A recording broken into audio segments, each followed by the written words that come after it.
Seorang perempuan yang sedang beribadah umrah di tanah suci mengalami kejadian aneh tetapi nyata.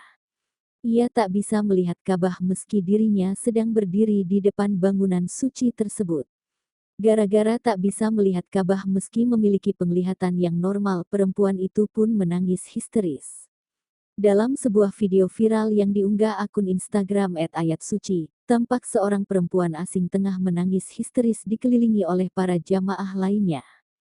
Sambil menjerit, ia terduduk di lantai dan membuka hijabnya.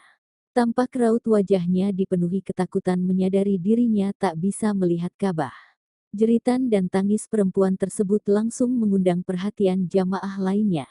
Tampak seorang jamaah laki-laki berusaha menenangkannya. Sementara seorang jamaah perempuan lainnya berusaha memakaikan hijabnya kembali. Video tersebut kemudian menjadi viral dan disorot oleh warganet. Tak sedikit yang menduga bahwa ada perbuatan tak baik yang mungkin dilakukan oleh perempuan tersebut sebelum pergi umrah.